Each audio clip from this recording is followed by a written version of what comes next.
Let's start in the Bank of Ghana, where it says that the domestic debt exchange program undertaken by government is to blame for the over 60 billion cedi losses on its books. This was in response to the public backlash on how the central bank made losses in 2022 in its audited financial statement. Head of research at the Bank of Ghana, Dr. Philip Abradotu, has been providing further explanations. This is not going to impair our ability to continue to fight inflation. We will continue on the path of having stable inflation and ensuring financial stability in the economy. And if you look at the reasons that are ascribed, there were internal and external factors, and especially is the impact of the domestic debt exchange that has impacted our balance sheet because it's a fiscal problem. So should the governor resign because of a debt exchange issue? I don't think so. The central bank's job of ensuring that the economy keeps running is a Herculean one. We have what we call moving currency, which we call specie movement to all corners of the country. And it's a very extensive operation. So you can imagine sitting in Accra and distributing currencies as and when we get calls that currency here is short, currency there is short. We move from down south to up north, everywhere, to distribute currency. Let's do some stories on security now. And Interior Minister Ambrose Derry has commended the police for the arrest of some bullion van robbers. Here's a report. Bullion van incidents were more rampant before, and then police made a move, and they had identified a first group and dealt with the group. We got some, respite from it. This last one we are investigating. We'll get them. I want to thank the public, because the public is having greater confidence in the police now, and they are collaborating by giving us information to get to the bottom of those things. You do know that we've made sure that we've started with registration of arms, even for the security agencies. We've done it for the police, we've done it for the immigration, and we continue to do that. Yes, the people have guns, yes, they do. But what are we doing? We're making sure we regulate them. I'm not sure you want to compare us to the United States, where every day there are several shootings.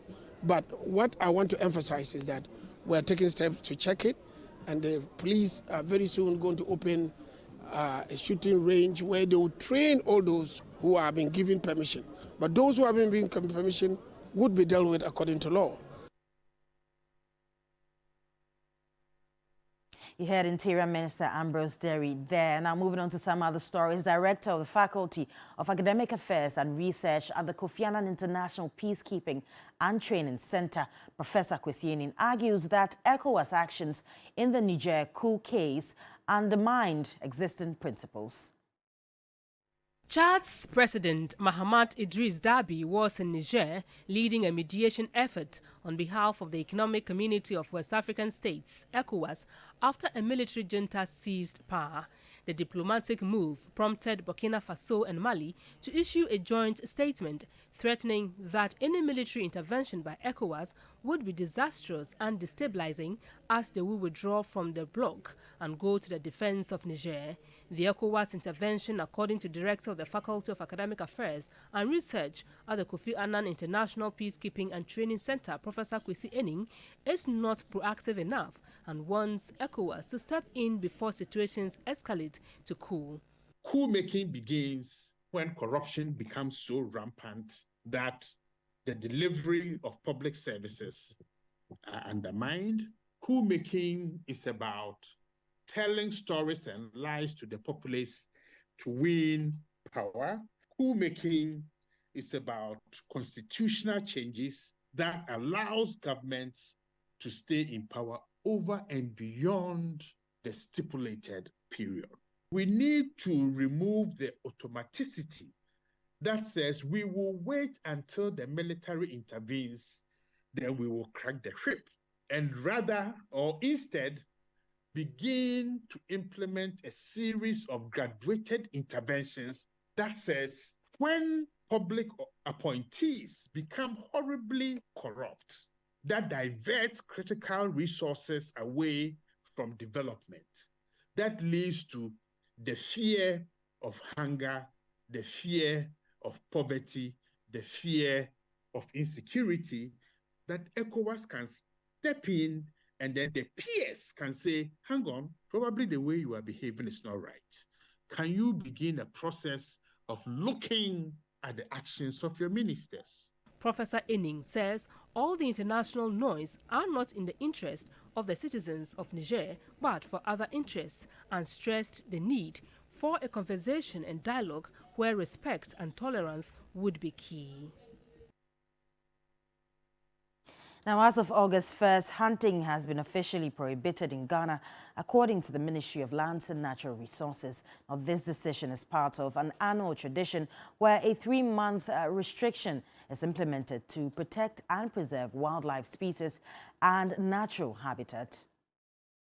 The ban on hunting is a critical measure to ensure the sustainability of Ghana's rich biodiversity and to prevent the endangerment of various wildlife species.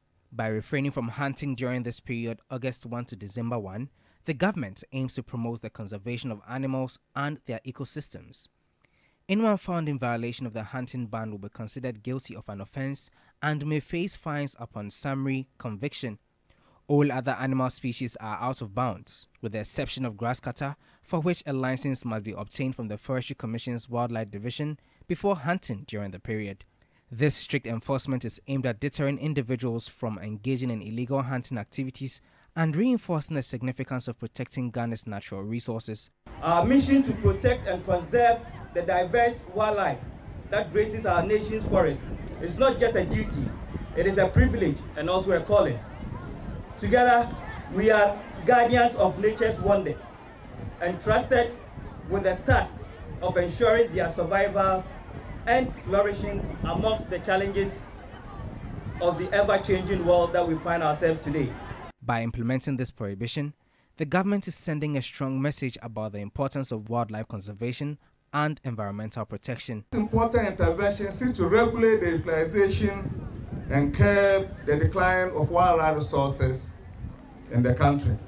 This ensures sustainable use of the resources while serving as a respite for animals during their critical breeding periods. It also serves as a call for all citizens to play their part in safeguarding Ghana's natural heritage for future generations.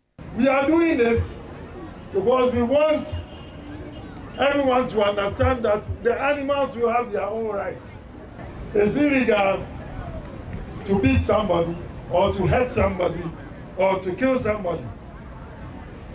In the same way, within these months, they too will enjoy the same rights as human beings. Through collective efforts and responsible actions, the nation can continue to cherish its diverse wildlife and contribute to the global conservation efforts.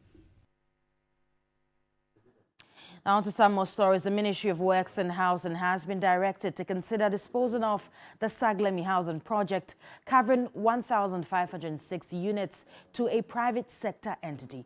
President Akufo-Addo gave the directive at a sword-cutting ceremony to commence a national affordable housing program, emphasized that attempting to complete the project would have incurred more debts. Here's a report.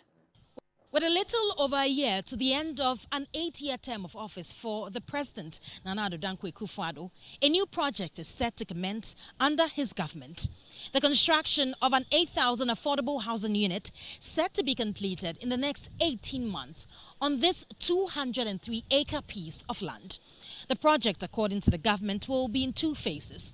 The first phase, which is meant to cover 4,000 housing units within 18 months, and the remaining 4,000 units to be completed within the same frame of time. Unlike the previous efforts, this revised program stands out as distinct and exceptional in multiple ways. But one may ask, what happens with the Sagami Housing project, which till date remains a white elephant? First, let's go back in time. The Sagami Housing project, initiated in 2012, was meant to deliver to a tune of 5,000 housing units. However, only 1,506 units were delivered at 98% of the 200 million costs allocated at the stipulated time. Government has to raise additional financing to the tune of 46 million United States dollars to complete the off-site infrastructure works. 68 million United States dollars are required to complete the buildings and other essential on-site infrastructure works. There are, however, some concerns raised about the ownership of the land situated on the Pokwase-Amasaman stretch. The land was acquired by government in 1949 for agricultural purposes, and now government is using it for affordable housing for the public to utilize. We engage the families. We also do a lot of engagement with the chiefs and the elders, and through the process we also realized there were 1 or 2 problems that we were able to solve. In terms of costs for the National Affordable Housing Program, a studio apartment will have a maximum unit price of $13,800. A 1-bedroom will cost $20,700.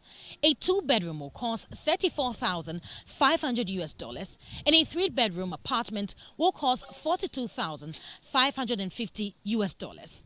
Judith Awochitando, TV3 News, Pokwase, Accra. But the minority in parliament is fighting back, describing the Pokwase Affordable Housing Project as illegal since it has no parliamentary approval. MP for Bodi and former Deputy Housing Minister Samson Ahi criticized the president for what he termed as his flagrant disregard for due process. Order paper. Page 8, under laying of papers. This particular project is supposed to be laid in Parliament today. This has not been done, which means the EPC agreement has not been approved in Parliament. So if you have presented such a document to Parliament for approval, it has not even been laid. Yet we are there cutting salt to commence work. What does that mean? Is it a slap on Parliament? Is it a disrespect to government structures or what? We were supposed to do it yesterday, but we raised these important questions and we are waiting for response from them, from the ministry, but they have gone ahead and cut so. And because we want to support any cause that provides homes for Ghanaians, we will support it, but we will not support what is illegal because it hasn't seek or it hasn't sought for parliamentary approval. Now, away from affordable housing, enforcement on a ban of tricycle taxis within the central business district of Kumasi has taken effect, but not without confrontation. Now, some operators and the police clashed when the riders were prevented from accessing the restricted areas. The enforcement of a directive to restrict tricycle taxis from entering the central business district of Kumasi nearly turned chaotic when the riders clashed with the police. A reinforcement team had to be called in to maintain law and order. This is a busy area. This is where the human beings are. This is where people work. This is where we get people to pick and to take monies from them. So if you are saying we should work outskirts, who are we going to? We cannot work with trees. We work with human beings. Their problem is we are causing traffic at Adum. We are spoiling people's cars at Adum. But it is never true. 8 of the riders who did not comply with the directive were arrested, and this even infuriated some of the youth. The police and KMA have decided to re-strategize by trying to persuade the riders not to enter the restricted zone. KMA did not come here to fight nor cause any arrest. We came here to sensitize and educate because we want implementation of the ban to be voluntary. But some were arrested because they attacked the men in uniform. The General Assembly did not say they do not need the services of tricycle operators. They said restrict their movement to certain areas outside the CBD. If we have any grievances, we'll package them and present it to the Privileges Committee of the Assembly. Ibrahim Abubakar, TV3 News, Kumasi. Now, Islamic awareness creation about the dangers of HIV/AIDS due to funding challenges must have caused an increase in infections in the country. Over 16,000 new infections were recorded last year alone, 2,000 cases more over that of last year. The total number of persons living with the disease increased to 354,927, bringing the country's prevalence rate to 1.66%, a slight increase from that of last year. The Greater Accra region has the largest infection rate of 23%, followed by Ashanti region 20.4%, and Eastern region, with the Northeast region recording the lowest rate of HIV population. Over 9,000 AIDS-related deaths were also recorded, while females continue to dominate the figures, with mother-to-child transmission remaining a challenge. Funding remains the major challenge confronting the management of the disease in the country. Though stigmatization of persons with the disease remain low, many people have failed to test to know their status. Perhaps the self-testing approach will change this. We will want to see a much sharper decline, a much steeper decline for us to achieve epidemic control by the year 2030. But as it looks, it is not promising at all. And so we have to continue, doubling our efforts to ensure that we reach the coverage levels. According to the Commission, there is a new findings that proves a person with low viral load cannot transmit the virus to another. What it means is that if you are HIV positive and you are on treatment and you continue to adhere to your treatment judiciously, then you will not be able to transmit HIV sexually. The National AIDS Control Program is working at bridging the gap of transmission from mother to child. We had about 24,000 children who are estimated to be living with HIV. And our research, our data shows that 83% of that figure was gotten from mothers who have HIV who transmitted to their children. The general public is encouraged to get tested and seek early treatment. Sarah Apenko, TV3 News, Accra. On the international front, Sierra Leonean police have arrested several people, including unarmed senior military officers, for working to undermine the peace and tranquility of the state. In a statement, police said those arrested were planning violent protests between 7th and 10th August. Police accused unarmed individuals at home and abroad of plotting to undermine the peace in the country. They said they were fully in control and urged Sierra Leoneans to remain peaceful and go about their normal businesses. Unease has gripped the West African country since the controversial re-election of President Julius Maada Bio on 24th June. On 5th July, Bio accused Western countries of creating confusion in the country after they expressed concern over the conduct of June's election. Now, the country has enjoyed relative peace since the end of an 11-year-long civil war in 2002.